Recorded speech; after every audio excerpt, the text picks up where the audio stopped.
now give the floor to our first participant, Ms. BANIHASHEMI, a human rights activist and member of Free Iran organization.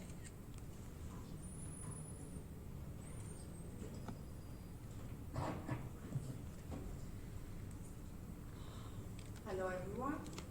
First of all, thanks to Zagros NGO for inviting me. I would love to start with to quickly review the human rights situation in Iran with the focus on the death of Gina Mahsa Amini. On September 16, after Gina Mahsa Amini's death, the whole population of Iran were triggered and went on protests in Iran. It was not only an isolated event, but the latest in a series of violence against women and girls in Iran.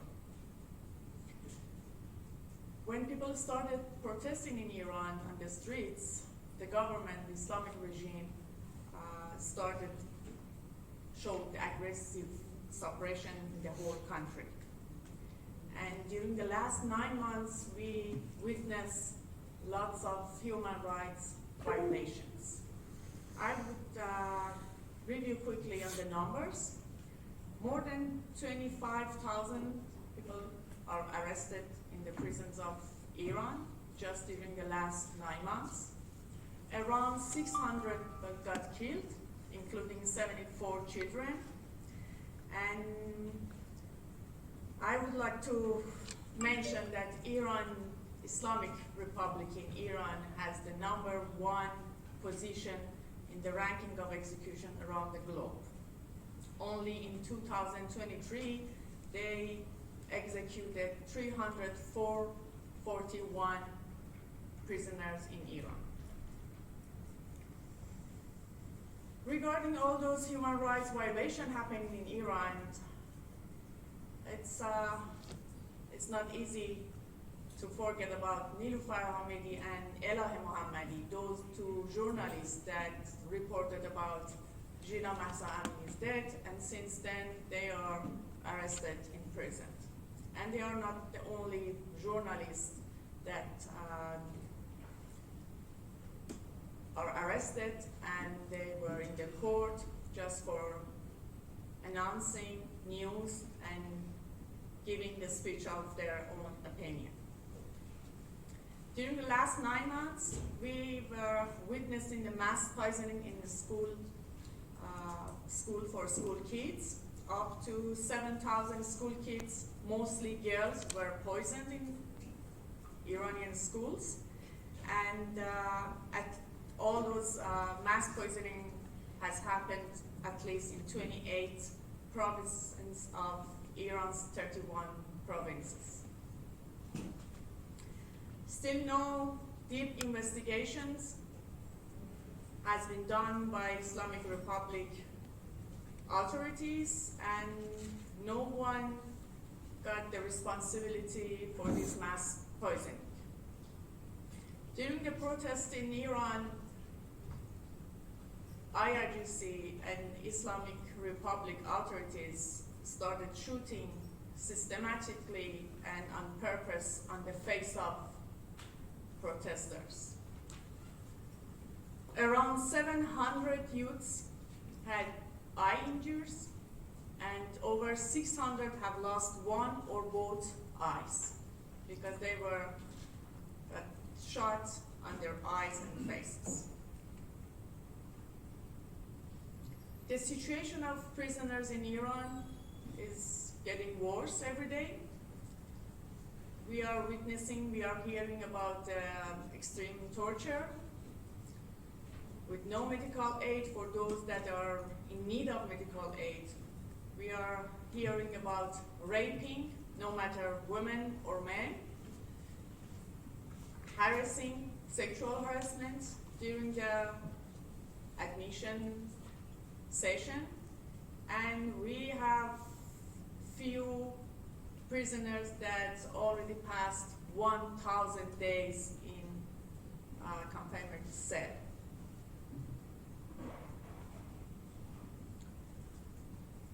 Even based on the Islamic rule that this Islamic Republic regime is ruling, they are not following the rules.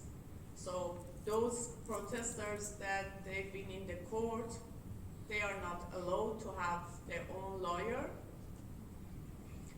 No legal process is passing during the whole court process, and most of them that they got death penalty had forced confession.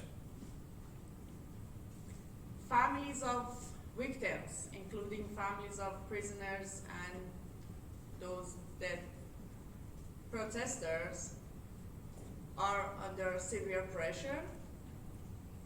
They get lots of threats not to talk to media, not to talk outside of Iran, and sometimes they don't give the family the body of dead people, like what we are witnessing for Puya Molayra during the last week.